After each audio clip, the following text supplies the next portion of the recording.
Selamat malam teman-teman. Good evening everyone. Halo Miss, selamat malam. Selamat malam Mas. Bisa Good terdengar dengan evening, baik suara saya? Miss. Assalamualaikum. Ya, Waalaikumsalam. kedengeran Miss. Iya, Miss. Kedengaran, Miss. Baik, siap. Terima kasih. Sebelumnya I'm so sorry ya. Tadi kok saya buka aplikasinya susah sekali. Oke, how are you doing malam ini? Great. Oke, fine. Iya, Miss. Alhamdulillah, Miss. Did you have a class with Alhamdulillah, Miss Miss. Ririn Sotia for this evening? Not yet, Miss. Oh, berarti tidak ada Zoom ya hari ini dengan Miss Ririn ya? Tidak ada, Miss. Tidak ada. Baik. Ini kita ada, oh iya, kita ada, bagi saya adalah I have a new student for my class, Mas Yohanes Ronald. Selamat malam, Mas Bapak.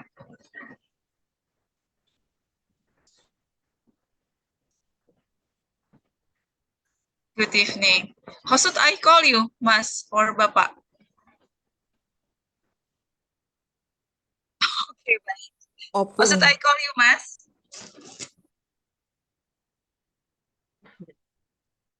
Oke, Mas Jo. Oke. Well, untuk teman-teman semuanya, ini adalah meeting kita yang ketiga for our Zoom meeting, and for our discussion 2 weeks ago kalau saya nggak salah, we talked about source and target language, betul ya kalau saya tidak salah. And then you continue with your self-study tentang yang, yang terakhir kita bicara mengenai the competencies for translator. And then you continue with your self-study about source and target language-nya. And then yang terakhir, last week, materi kita adalah about translation equivalence. Yeah, today I will discuss untuk ke beberapa materi tadi, and based on our practices yang kemarin saya berikan. So sebelum ke yang di situ, do you have any comment tentang materi-materi yang kemarin teman-teman pelajari? Mungkin ada yang kira-kira ada yang mau ditanyakan atau mau dikonfirmasikan, or maybe you have something to discuss more in detail. Silakan.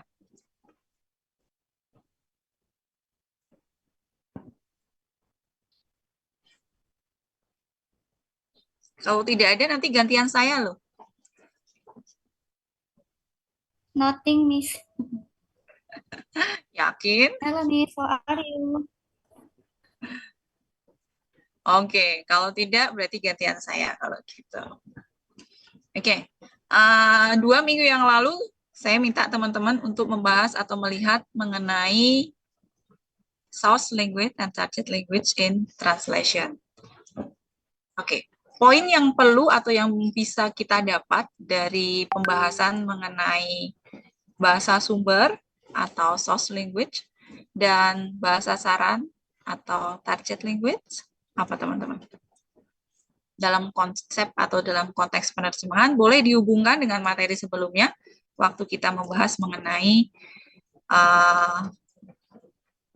kompetensi untuk seorang penerjemah. Recording in progress.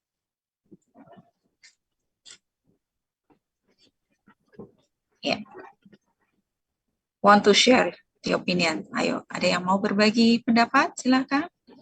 Apa sih sebetulnya yang bisa kita lihat kalau kita bicara mengenai konsep bahasa sumber dan bahasa sasaran? Yang saya ingat ya, Miss, kalau Yes. bahasa sasaran itu misalnya dalam bahasa Inggris itu berbeda dengan kalau kita jadikan ke bahasa Indonesia. Jadi kalau misalnya eh, kalimat dengan gimana ya cara ininya. Kayak misalnya contohnya aja ya Miss biar ini enggak ini. Boleh, Contohnya silakan. nasi telah menjadi bubur Miss. Itu kan Oke. kalau ditranslatein ke bahasa Inggris kan jadi apa sih? The rice has been porridge gitu kan.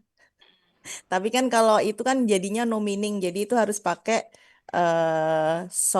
target language-nya itu harus tepat gitu ya. Hmm. Kayak gitu. Enggak tahu Jadi deh. poinnya adanya perbedaan antara kadang ada bukan kadang-kadang ya, adanya perbedaan meaning makna dari source language ke target language. Kadang-kadang Iya. kita temukan seperti itu. Oke, coba kalau kita apa namanya kita lakukan dari contoh yang tadi disampaikan Mbak Sumi itu berarti salah satu contoh untuk apa? Tadi nasi sudah menjadi bubur. Kemudian maybe we cannot translate directly berdasarkan literal translation-nya atau literal meaning-nya dari nasi telah menjadi bubur tadi. Maybe we need to mungkin paraphrase atau maybe we need to find another katakanlah konsep in English yang maknanya sama dengan nasi telah menjadi bubur. Itu sebetulnya karena ciri apa atau karena apa dalam target language-nya atau dalam bahasa sumbernya yang kita tidak bisa directly untuk menggunakan penerjemahan seperti itu. Kenapa? Ada ciri apa yang ada di dalam penerjemahan itu dari sisi kebahasaannya. Beda kalau misalnya saya hari ini saya ingin menanak nasi misalnya, sama-sama menggunakan nasi ya, nasi telah menjadi bubur. Kemudian misalnya hari ini saya ingin memasak nasi, kemudian ditanya nasi apa yang ingin kamu, aku ingin membuat nasi bubur, ingin membuat bubur misalnya begitu. Nah, kalau pada saat saya menggunakan hari ini saya ingin menanak nasi atau hari ini saya ingin memasak nasi, kemudian tadi atau saya ganti dengan hari ini aku ingin membuat bubur gitu. Mungkin akan lebih mudah pada saat kita menerjemahkan itu dalam bahasa Inggris daripada menerjemahkan yang seperti tadi, nasi telah menjadi bubur. Gitu. Kira-kira karena apa? I think because it's a culture specific. Hello?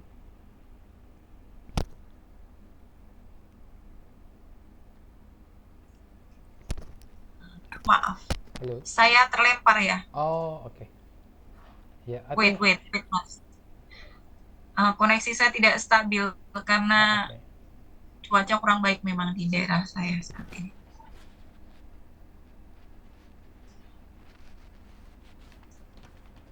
Oke. Bisa terdengar suara Bisa. saya? Bisa. Oke. Ya, betul Mas Joa tadi atau Mas Rizal? Yeah, I think nasi telah menjadi bubur can be translated directly because it's culture or specific idiom in Indonesian culinary context, I guess. Yes, good. Ya. Jadi salah satu yang membuat kita tadi ya kalau istilahnya apa namanya istilahnya Mbak Sofia tadi tidak bisa menemukan atau adanya perbedaan makna, memang salah satu hal yang harus kita lihat pada saat kita proses awal di dalam proses sambil kita recall ya. Proses awal pada saat penerjemahan menurut teori awal yang pertama adalah we have to analyze bahasa atau teks terjemahan kita. Nah, salah satunya adalah kita akan melihat seperti tadi yang disampaikan, ragam bahasa yang digunakan dalam teks itu apa. Jika ragam bahasanya adalah masuk seperti tadi ya, entah itu idiom, kemudian mungkin masuk ke dalam spesifik term tertentu dalam bidang tertentu, maka kadang-kadang kita tidak bisa menggunakannya directly dengan menggunakan literalnya. So, kita harus menggunakan lagi, katakanlah kita cari persamaan dalam bahasa Inggris, dalam konteks ini, misalnya yang mempunyai ragam bahasa yang sama atau idiom yang sama dalam bahasa Inggris misalnya. Atau mungkin juga kalau misalnya kita bisa tidak menemukan idiomnya, tapi mungkin kita bisa menggunakan parafrase misalnya begitu. Oke, so ya, oke. Salah satu yang perlu kita perhatikan dalam menerjemahkan, kalau kita lihat dari bahasa sumber dan bahasa sasarannya, adalah about the different types of language use. Betul. Next. Kira-kira? Tadi sudah dikatakanlah, Mas Jo, you already mentioned about something that we have to consider in source and target language. Itu apa? Sorry, your voice is not clear. Sorry. Clear enough? Okay. Mas Jo, you already mentioned about another thing that we have to consider when we translate from source to target language. I think like the example nasi telah menjadi bubur just doesn't work if you translate word to word, because English speakers have no idea why rice turning into porridge matters.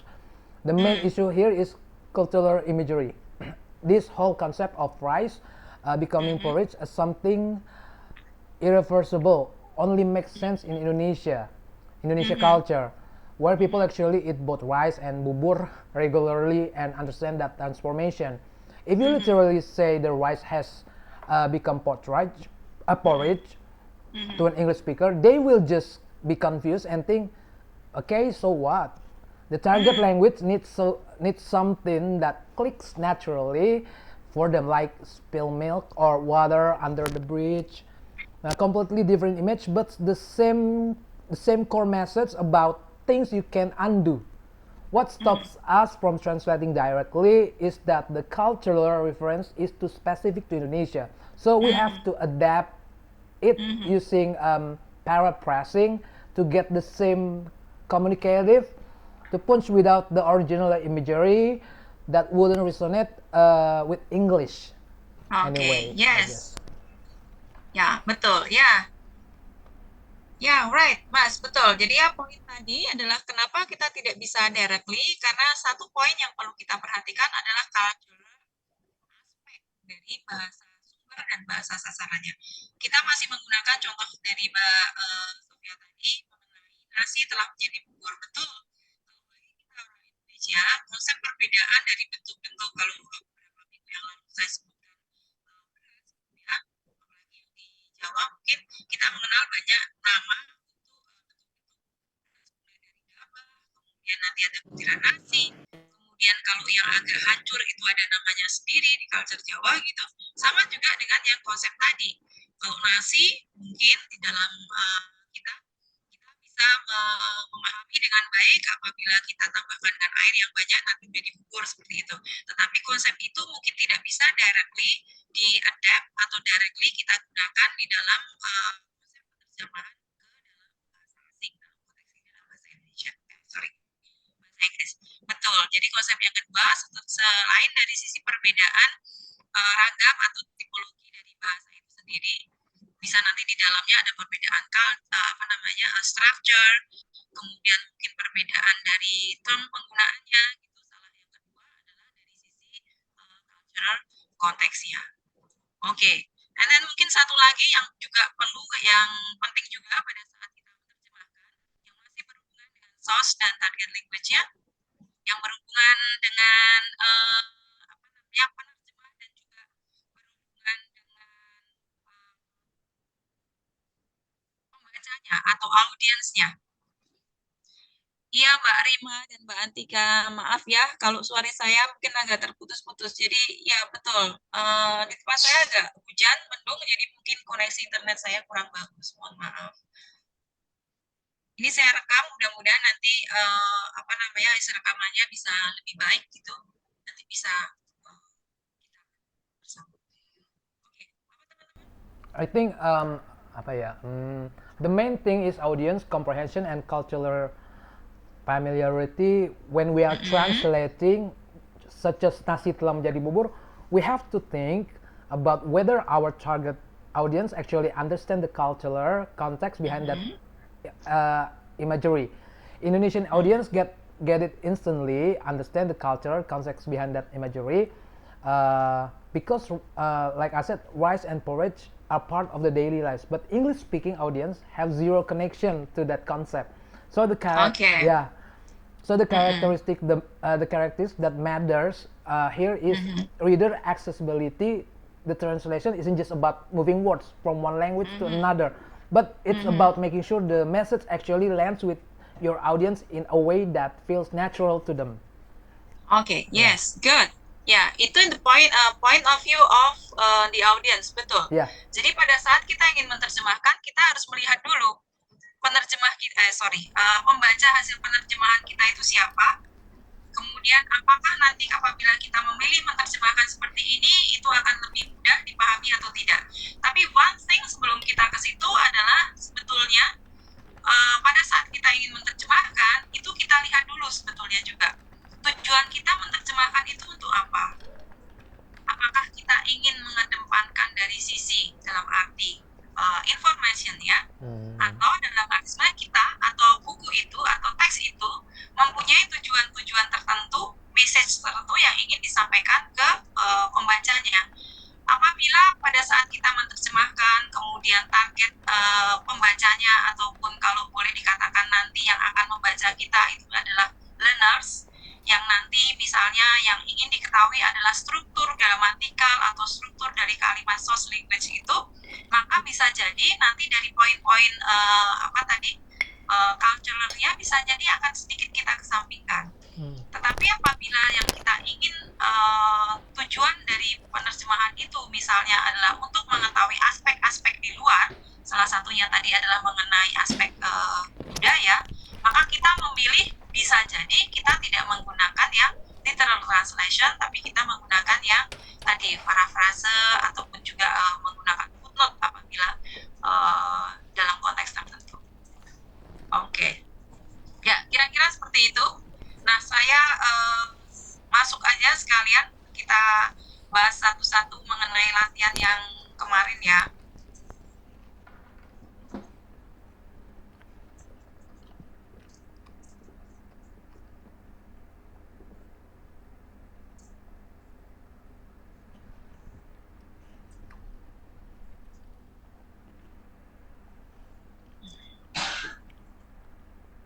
Oke, this one kan, ini kan latihan kita. Kita mencoba untuk menerjemahkan ini. Sebagian besar atau secara umum teman-teman sudah bisa mendapatkan atau sudah bisa dengan baik menemukan translation equivalent atau menemukan kesejajaran makna untuk ketiga ekspresi yang pertama ini. Kita setuju yang ketiga ini bukan merupakan sebuah kata biasa, tetapi ini ketiga-tiganya adalah masuk kalau boleh dikatakan apa ya namanya ya, idiom gitu ya. Kita tidak bisa menerjemahkan satu persatu dari kata per kata ini. Coba kalau saya ingin dengar kata Mbak Rima bisa dengar ya Mbak?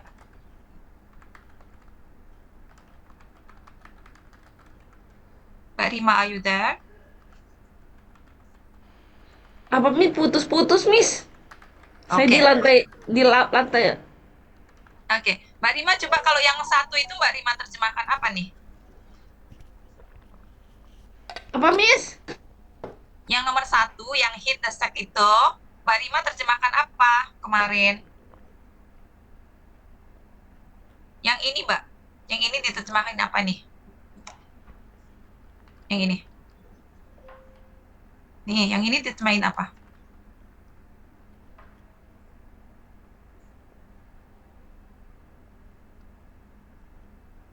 oh,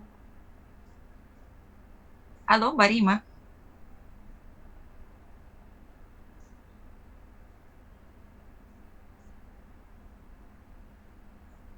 Mbak Rima? Yang lain oke? oke. Oke Miss. Oke ya? Oke, Miss. Oke ya. Coba mungkin Mbak Rima kok di saya kayaknya freeze ya. Oke deh. Mas Risang nerjemahkan apa ini Mas? Dapat padanan kata atau padanan apa ini untuk yang pertama ini? Hit the suck ya. Itu ya. Mm-mm. Mm-mm. Hit the suck itu dia itu ini ya. Terjemahannya untuk si katanya dia ya. Jadi dibikin ini ya Miss ya. Kalau diterjemahin literal gitu kan apa ya? Menghantam karung gitu ya. Iya, maksudnya kalau ini Eh, kan mungkin beda kali kalau diartikan dengan cara translation ya. betul. Kita tidak Hmm, bisa menerjemahkan itu dengan menghantam karung gitu ya. khusus. Karena memang makna yang dimaksud di dalamnya bukan bukan itu sebetulnya. Oke. Yang lain masih ingat nggak kemarin? Ayo. With the suck itu kan ya seperti yang Tidur, idiom yang istirahat, tadi Mm-mm. ya Betul. pergi istirahat gitu. Tapi kalau dalam istirahat. in English itu artinya kan memukul karung ya. Tapi kalau Mm-mm. jadi Mm-mm. diartiin ke Mm-mm. ininya jadi pergi tidur gitu. Maaf Mm-mm. nih, Betul. saya baru pindah ke HP. Tadi Oh, sinyalnya oke. nggak kedengaran sama sekali. Oke, baik, nggak apa-apa, Mbak Rima. Baik, betul. Jadi karena ini di atas juga kita sudah saya tuliskan di sini ini adalah idiom, jadi tidak mungkin kita terjemahkan dengan memukul karung gitu, betul. Jadi ada beberapa pilihan. Coba saya ingin membawa teman-teman bagaimana kita memilih beberapa pilihan yang kita dapatkan tadi. Ada yang menerjemahkan beristirahat, ada yang memberikan padanan dengan pergi tidur, ada yang menerjemahkan dengan tidur. Sekarang sekilas aja ya, karena ini memang keluar atau terlepas dari konteks. Kira-kira seperti tadi ya, kita pertama kita jelas ini ragamnya adalah berbeda dengan kita. Ini adalah idiom. Kalau kita terjemahkan ke kita, istirahat itu adalah sebuah kata biasa, bukan merupakan sebuah idiom atau sebuah ya peribahasa gitu ya. Di dalam bahasa Indonesia, pergi tidur atau tidur juga sama saja. Cuman kapankah kita memilih beristirahat? Kapan kita memilih untuk menggunakan kata pergi tidur atau kapan kita memilih untuk tidur saja? Kira-kira dipengaruhi oleh siapa? Oleh apa? Who is the speaker? And then, Situasi ya mungkin. yes, kontekstual yang ada di dalamnya, betul. Jadi siapakah yang berbicara atau menggunakan kalimat ini? Kepada siapa kalimat ini digunakan nantinya? Begitu. Kalau kita asumsikan atau kita bawa ke dalam konteks kita bahasa Indonesia, kalau kita mengatakan kata pergi tidur, kira-kira yang biasa menggunakan itu antar kita, misalnya yang sudah dewasa seperti ini, aduh sorry ya, aku mau pergi tidur dulu, gitu. Atau sorry ya, aku mau tidur dulu. Kira-kira kalau dalam konteks katakanlah kolokvial bahasa yang biasa seperti ini, pilihan kita memilih ke yang pergi tidur atau yang tidur. Untuk kita membacanya, kemudian yang menggunakan adalah kita yang sudah dewasa seperti ini. Apa sih?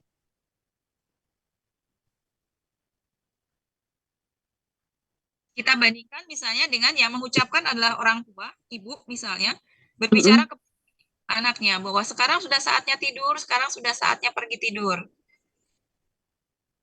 Could you find the difference of this context, Yes, of teman-teman? course, Miss. Of course. Iya, betul. Jadi itu ya, jadi salah satunya tidak harus selalu kita memilih hanya satu pilihan, tetapi ada beberapa faktor yang kita harus memilih seperti apa. Coba yang kedua, ini mungkin kalau di apa namanya, di kita pilihannya, Enak badan nih, Miss. sorry Mas Nisan, Artinya enak badan nih, kurang enak badan mungkin. betul. Selain nggak enak badan, kita bisa menerjemahkan apa yang betul-betul Indonesia banget. I'm not in a good condition. Yes, I mean kalau under the weather ini kita terjemahkan Unwell. Oh, betul Indonesia banget. Apa nih? Oh, oh, Indonesia di banget. Indonesia ya, Anjay. sedang under the water. Nggak Di enak bawah badan itu. di bawah cuaca. Iya, kalau Indonesia di bawah, ini di bawah cuaca. Masih ada Apa sih? masih lebih umum Mbak. Jawanis banget gitu. Iya, buat suaranya masih putus-putus. Yang lain putus-putus juga kah? Iya, iya, Miss. Iya. Kadang-kadang Miss. Kadang-kadang putus-putus. Saya juga, Miss. Kadang-kadang Iya putus-putus, ya. Miss. Iya, sih Kadang pusing. hilang, kadang enggak, Miss. Suaranya saya habis reset wifi soalnya. Saya udah pindah Oke. HP, Miss. Nggak ke laptop lagi. Iya, iya, iya. Oke, so sorry. Coba teman-teman, ini kalau saya terjemahkan menjadi, aduh, sorry ya, aku lagi masuk angin. Winter, enter win, Miss. Oh, ya murah, yo. Enter win. Tapi masuk angin. Oh, maksud saya, bahasa Inggrisnya ini, The win, Miss. Miss, suaranya hilang, Miss. Hilang suaranya, Miss. Aduh, Suaranya Miss pusing hilang, saya, Miss. Miss. Earpods. Miss, enter win. oke. Muncul lagi, Miss. Harap Suara sabarin tadi itu hilang. yang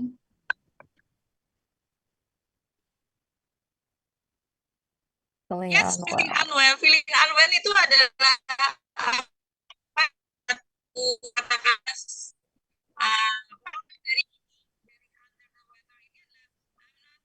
Hilang lagi, Miss, suaranya, Miss.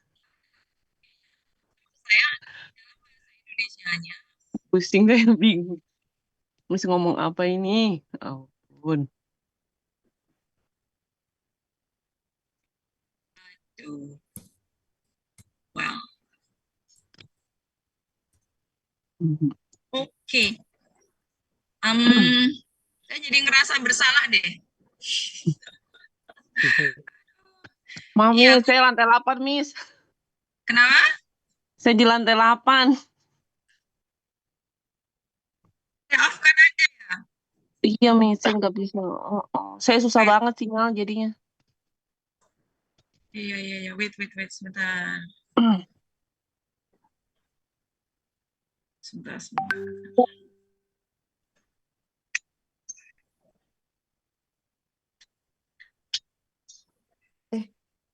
Mas Bimo tuh. Iya, sorry ya, koneksi saya jelek sekali, maaf. Miss. Miss. Oke, Miss.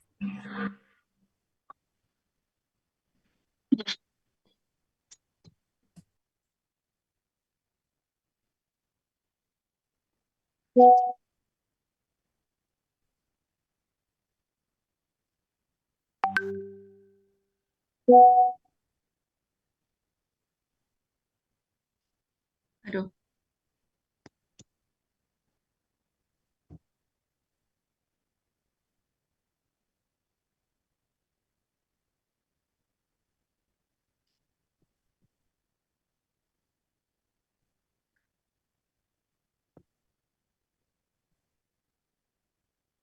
Recording in progress.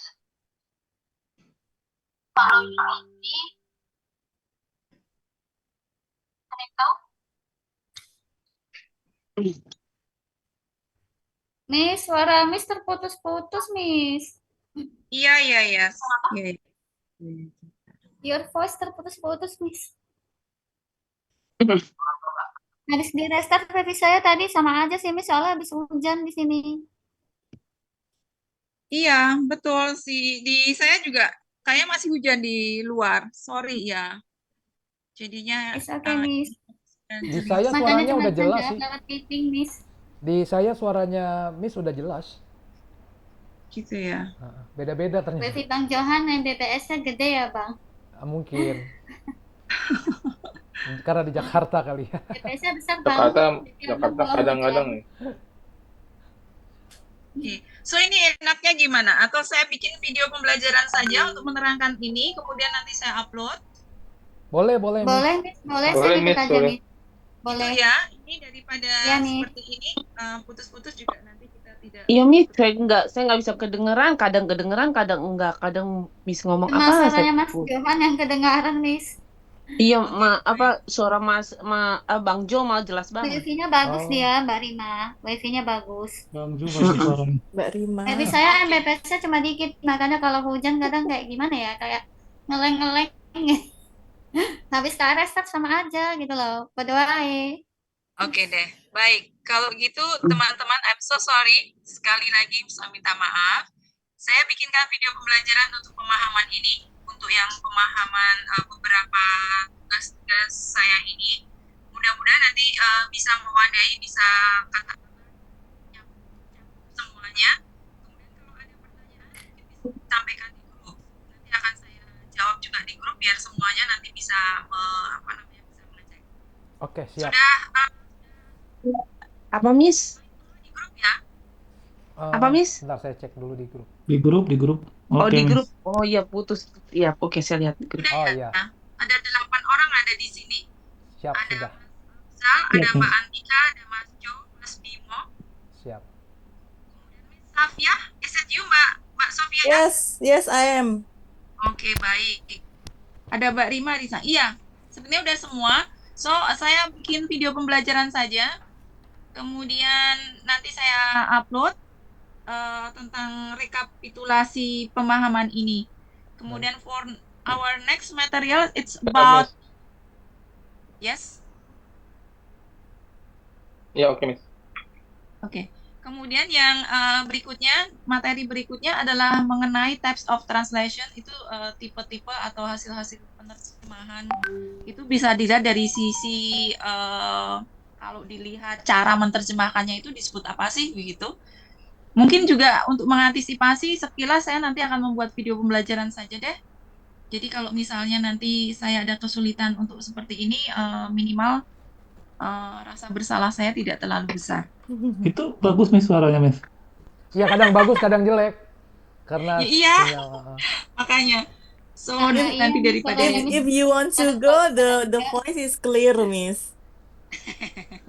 gitu ya. Jadi emang turun ya, nih, turun nih Zoom-nya suaranya pinter Miss. ini anunya. Nggak jadi keluar kayaknya nih. Jadinya pinter ini dianya. Jadi nggak mau ditinggal, jadinya jadi baik kayaknya. Oke. Begitu, teman-teman? Oke, Miss. Oke, saya Miss. usahakan karena Oke. besok itu adalah persiapan wisuda, the last time for graduation Jelas, Miss, preparation. suaranya. Sorry? Miss Jelas ya, suara Miss Miss. besok ya Miss. Suaranya jelas ya. Dan besok saya tidak ada di tempat, saya tidak ada di kampus karena ada beberapa agenda di LDP dan juga dengan yayasan. Hari Sabtunya adalah graduation STBA. So Oh, maksimal saya usahakan nanti hari saya upload ya. oke, Miss. Apa katanya, Oke, Mas? Nanti Miss. materinya Miss. diupload sama ibunya. Di Oh, Yes. materi Oke, diupload. Miss. Oke, Suaranya Mas siap. Johan Iya, kedengaran. Rima. Gimana sih? Ih, nggak kedengeran. Serius putus-putus. Suaranya Mas Jo kedengaran. Iya. Ini di saya semuanya clear sih, saya nggak tahu. Kayak saya bisa mendengar dengan baik. Iya Miss.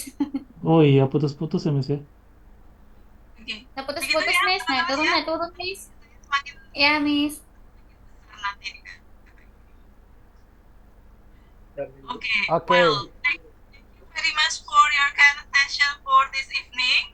Nanti mudah-mudahan janji saya insya Allah maksimal Senin sudah saya upload untuk materinya ya. Oke, Miss. Thank you Okay, so much. we'll wait, Miss. Oke, Miss. Siap, Miss. Thank you, You're Miss. welcome. Baik. Oke, Selamat Miss. malam. See you next week. Oke. Thank you. Selamat Stay malam. healthy. Ya, maaf ya, Miss ya. Nggak kedengeran, Miss. Waduh, ketemu Thank Miss. you. Yes, oke Pak. Gak apa-apa. Yuk. Thank you. Next.